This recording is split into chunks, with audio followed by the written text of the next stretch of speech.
Saudi Gulf breaking ന്യൂസിലേക്ക് സ്വാഗതം.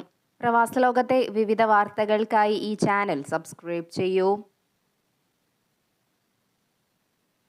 Saudi അറേബ്യയിൽ അനധികൃത ടാക്സികൾക്കെതിരെയുള്ള നടപടികൾ അധികൃതർ കർക്കശമാക്കുന്നു.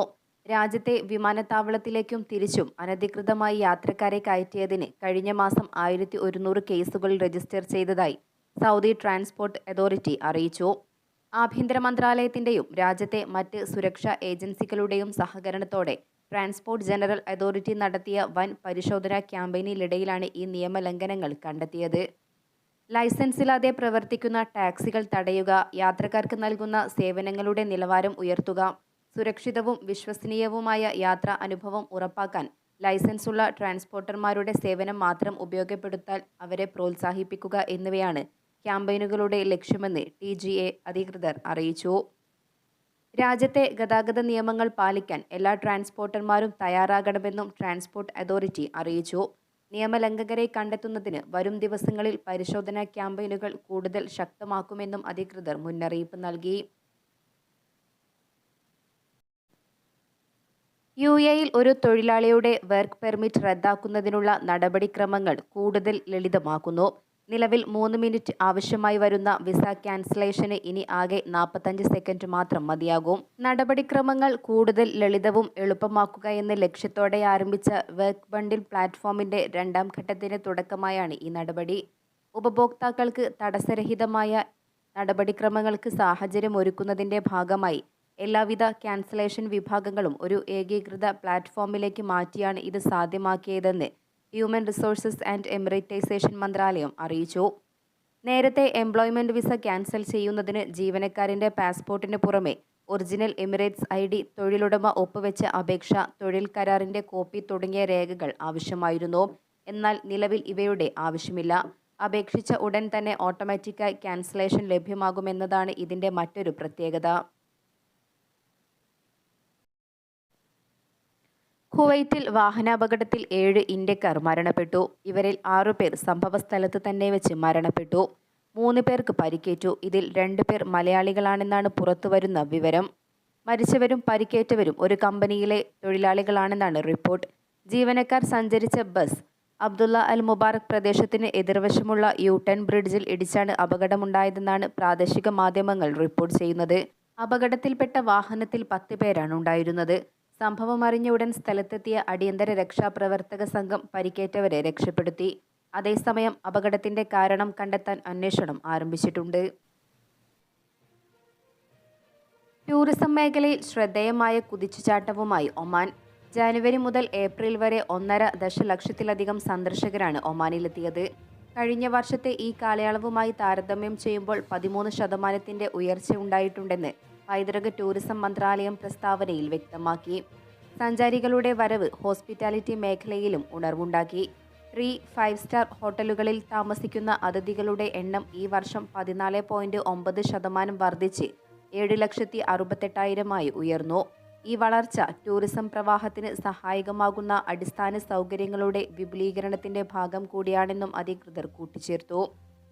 വിനോദസഞ്ചാര കേന്ദ്രങ്ങളും സന്ദർശകരുടെ എണ്ണത്തിൽ ഗണ്യമായ വർധനവ് രേഖപ്പെടുത്തിയിട്ടുണ്ട്. മുൻ വർഷവുമായി താരതമ്യം ചെയ്യുമ്പോൾ ഏപ്രിലിൽ ജബൽ അക്തറിലെത്തിയവരുടെ എണ്ണത്തിൽ 25.8% ശ്രദ്ധേയമായ വളർച്ച കൈവരിക്കുകയും ചെയ്തു. ദൈമാനിയത്ത് ഐലാൻഡ്സ് റിസർവിൽ 73.2% വർധനവും രേഖപ്പെടുത്തി.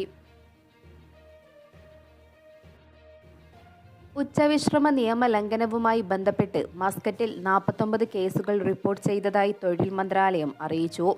കത്തുന്ന വെയിലിൽ തൊഴിലാളികൾക്ക് ആശ്വാസമേകാനുള്ള നിയമം പ്രാബല്യത്തിൽ വന്ന് 1 മാസത്തിനിടയിലാണ് ഇത്തരം നിയമലംഘനങ്ങൾ കമ്പനിയുടെ ഭാഗത്തു നിന്നും ഉണ്ടായിരിക്കുന്നത്. നിയമം പാലിക്കാത്ത കമ്പനികൾക്ക് പിഴ ചുമത്തുകയും ചെയ്തു. മസ്കറ്റ് ഗവർണറേറ്റിൽ തൊഴിൽ മന്ത്രാലയം അധികൃതർ 143 ഫീൽഡ് സന്ദർശനങ്ങളും തൊഴിലുടമകൾക്കും ജീവനക്കാർക്കുമായി 72 ബോധവൽക്കരണ സെഷനുകളും നടത്തി. വടക്കൻ ബാത്തിനയിൽ തൊഴിലുടമകൾക്കും ജീവനക്കാർക്കുമായി 54 ഫീൽഡ് സന്ദർശനങ്ങളും 17 ബോധവൽക്കരണ പരിപാടികളും സംഘടിപ്പിച്ചു. ദാഖിലിയയിൽ 24 ഫീൽഡ് സന്ദർശനങ്ങളാണ് നടത്തിയത്. 147 ബോധവൽക്കരണ പരിപാടികളും ഒരുക്കി. ദാഹിറയിൽ 26 ഫീൽഡ് സന്ദർശനങ്ങളും 50 ബോധവൽക്കരണ സെഷനുകളും ദോഫർ മേഖലയിൽ 7 ബോധവൽക്കരണ സെഷനുകളും 14 ഫീൽഡ് സന്ദർശനങ്ങളും, ബുറൈമിയിൽ 16 ഫീൽഡ് സന്ദർശനങ്ങളും 16 ബോധവൽക്കരണ പരിപാടികളും തൊഴിൽ മന്ത്രാലയം അധികൃതരുടെ നേതൃത്വത്തിൽ സംഘടിപ്പിച്ചു. മുസന്തത്ത് നടത്തിയ 45 ഫീൽഡ് സന്ദർശനത്തിൽ 15 കമ്പനികൾക്ക് തൊഴിൽ മന്ത്രാലയം പിഴയും ചുമത്തി. തൊഴിൽ മന്ത്രാലയം എല്ലാ വർഷവും പ്രഖ്യാപിക്കാറുള്ള ഉച്ചവിശ്രമവേള ജൂൺ 1 മുതലാണ് പ്രാബല്യത്തിൽ വന്നത്. ഒമാൻ തൊഴിൽ നിയമത്തിലെ ആർട്ടിക്കിൾ 16 പ്രകാരമാണ് ജൂൺ മുതൽ ഓഗസ്റ്റ് വരെയുള്ള കാലയളവിൽ പുറത്ത് ജോലിയെടുക്കുന്ന തൊഴിലാളികൾക്ക് വിശ്രമം അനുവദിച്ചുകൊണ്ടുള്ള ഉത്തരവ്.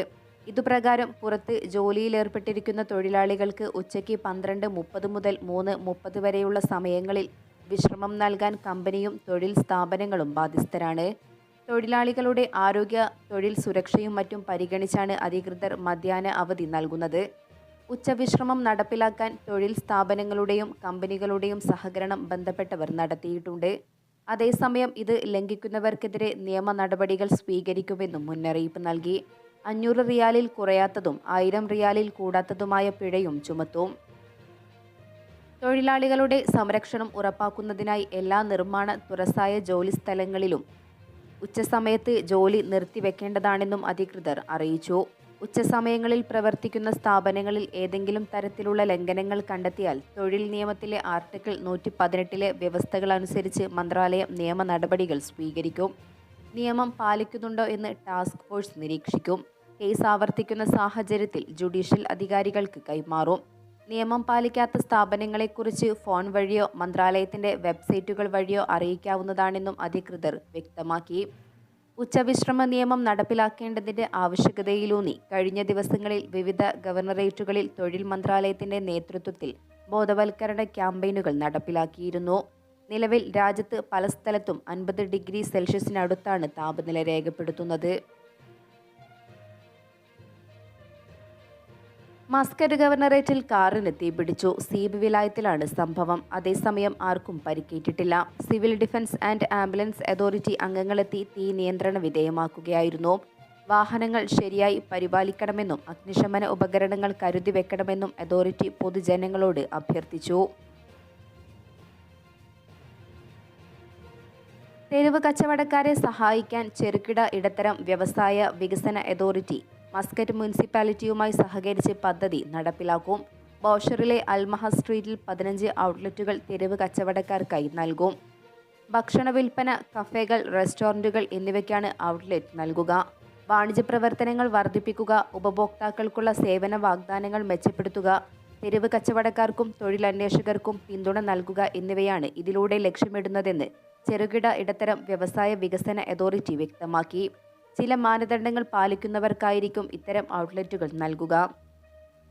ബോഷർ വിലായത്തിൽ താമസിക്കുകയും കുറഞ്ഞത് 18 വയസ്സ് പ്രായമുള്ളവരുമായിരിക്കണം. ബിസിനസ് പ്രവർത്തനത്തിന് അർപ്പിതമായ ഒരു ഒമാനി പൗരനായിരിക്കണം.